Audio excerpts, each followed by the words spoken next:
Udara yang semakin memburuk akibat bencana asap menambah daftar panjang korban yang berjatuhan. Tidak hanya anak-anak, orang dewasa pun tak kuasa melawan bencana ini. Banyak yang jatuh sakit, bahkan ada yang tewas karena penyakit ispa dan diare akut. Inilah beberapa korban yang terkena imbas kebakaran hutan di Indonesia.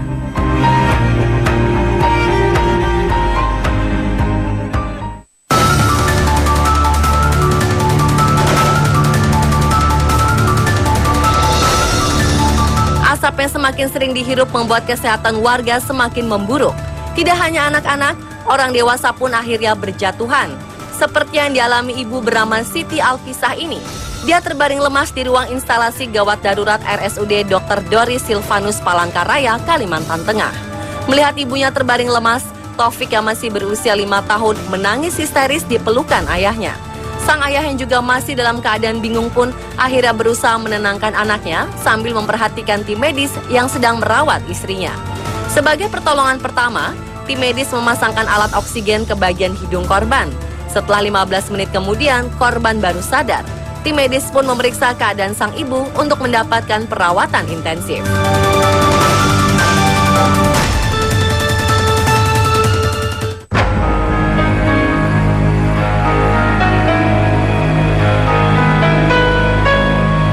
Kualitas udara di Palangkaraya memang semakin buruk. Data BMKG Palangkaraya menunjukkan sebaran partikel debu dalam udara mencapai 2,223,81 mikrogram per meter kubik. Seorang warga dari Jalan Kalimantan Palangkaraya ini contohnya. Wanita yang bernama Mia ini dilarikan ibunya ke rumah sakit dalam kondisi sekarat. Mia sudah tidak bisa bernapas dengan baik. Dengan kondisi napas yang tinggal setengah-setengah, Mia dimasukkan ke ruang gawat darurat. Alat oksigen langsung dipasang ke hidungnya untuk membantunya bernapas.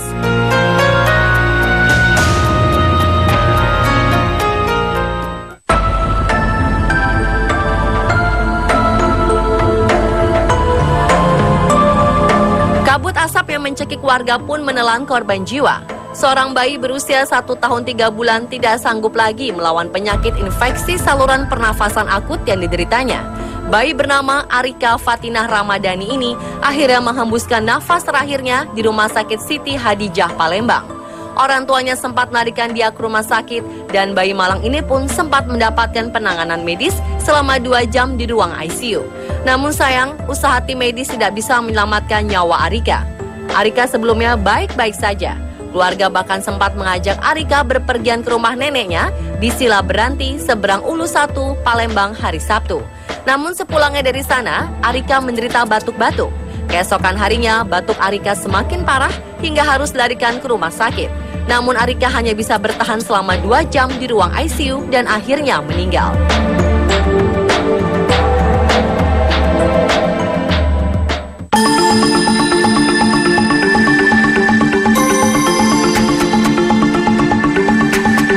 Seorang ibu rumah tangga yang baru melahirkan terpaksa memboyong 2 anaknya ke rumah kerabatnya di Kabupaten Malang, Jawa Timur karena kondisi asap di Kalimantan Tengah yang semakin memburuk.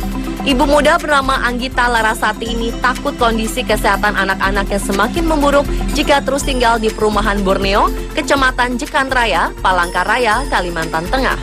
Keputusan itu diambil setelah berdiskusi dengan sang suami. Pasangan ini memperhatikan kondisi kedua anaknya yang semakin menderita.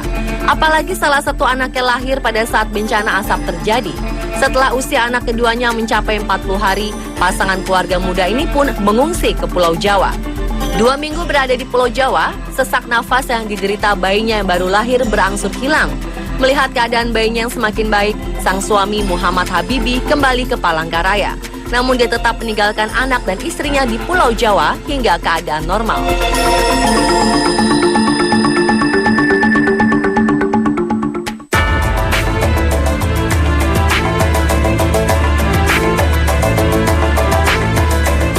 Raka mungkin tidak ingin lahir ke dunia dengan kondisi udara yang sangat buruk. Begitu keluar dari rahim ibunya yang sangat aman baginya, Raka harus menghirup udara bercampur partikel berbahaya. Alhasil, bayi mungil ini pun langsung mengidap ispa di hari ke-17 dia lahir. Ayah dan ibu Raka sebelumnya bergantian menjaga Raka selama 24 jam untuk memantau kesehatannya. Namun karena semakin buruk, mereka pun membawa Raka berjalan sejauh 2 km ke puskesmas terdekat untuk diobati. Setibanya di puskesmas, Raka langsung dievakuasi menggunakan mobil ambulans bersama ibunya. Di rumah singgah ini, Raka mendapatkan perawatan intensif dari tim medis yang berjaga selama 24 jam. Sang ibu pun terpaksa menginap di rumah singgah ini karena Raka masih membutuhkan ASI eksklusif. Beruntungnya, orang tua Raka tidak perlu membayar perawatan di rumah singgah ini karena memang rumah singgah ini disediakan untuk korban asap yang kurang mampu.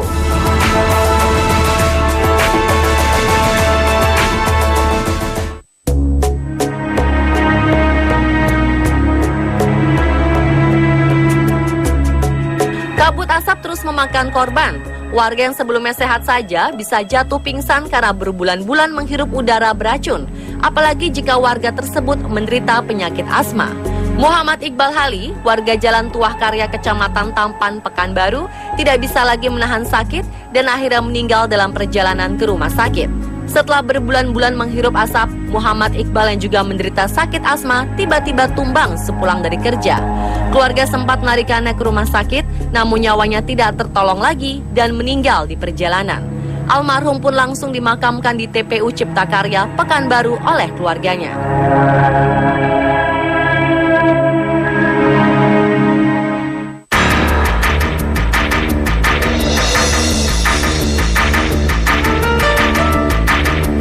Bahaya kabut asap juga diderita oleh bayi 11 bulan bernama Wirdan ini. Orang tua Wirdan dalam sebulan sudah 3 kali membawa anaknya bolak-balik ke rumah sakit. Wirdan menderita sakit paru-paru karena dipaksa menghirup udara yang tercemar. Posko kesehatan sangat sulit ditemukan, membuat orang tua Wirdan harus membiayai sendiri pengobatan bayi malang ini setiap kali jatuh sakit. Sebenarnya sudah banyak dibangun relokasi berfasilitas khusus yang gratis. Namun fasilitas itu tidak cukup untuk menampung seluruh korban. Warga masih sangat membutuhkan bangunan khusus dengan sistem pengaturan dan penyaringan udara.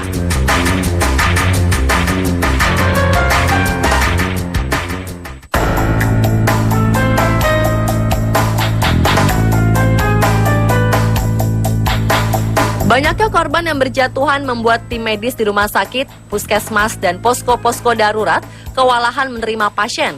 Akibatnya warga pun terpaksa gigit jari karena tidak bisa mendapatkan perawatan di tempat-tempat yang sudah disediakan. Balita yang satu ini misalnya, terpaksa diobati sendiri oleh orang tuanya karena tidak mendapatkan perawatan di puskesmas. Villa Anika Francisca mendapatkan obat seadanya yang dibeli dari apotek terdekat untuk mengobati sakit sesak nafas yang diderita akibat kabut asap. Sang ibu merasa kecewa dengan pelayanan puskesmas yang tidak bisa cepat tanggap menangani pasien-pasiennya. Akhirnya ia pun mengambil tindakan sendiri dengan membeli obat-obatan di apotek.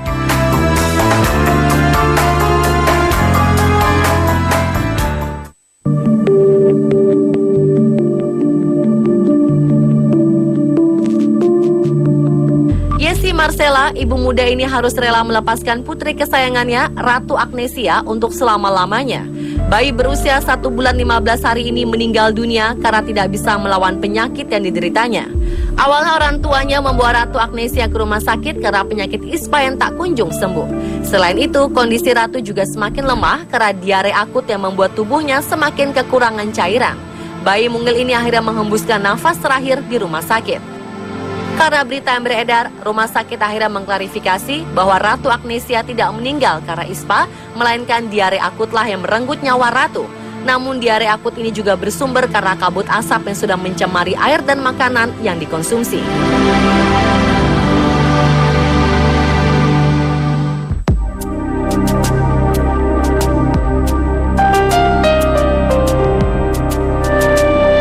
Korban jiwa karena kabut asap terus bertambah. Seorang bocah sekolah dasar di kota Waringin Timur tidak dapat menahan sakitnya bernapas, akhirnya meninggal. Sebelumnya pelajar kelas 3 SD ini memang menderita penyakit asma. Dia sempat mengeluh dirinya mengalami pusing disertai sesak napas. Orang tua korban kemudian melarikannya ke puskesmas untuk mendapatkan pertolongan. Namun setibanya di puskesmas, korban dinyatakan meninggal dunia. Orang tua korban berharap peristiwa ini menjadi peringatan bagi pemerintah untuk lebih tanggap menangani bencana kabut asap agar tidak ada lagi korban jatuh akibat kebakaran hutan.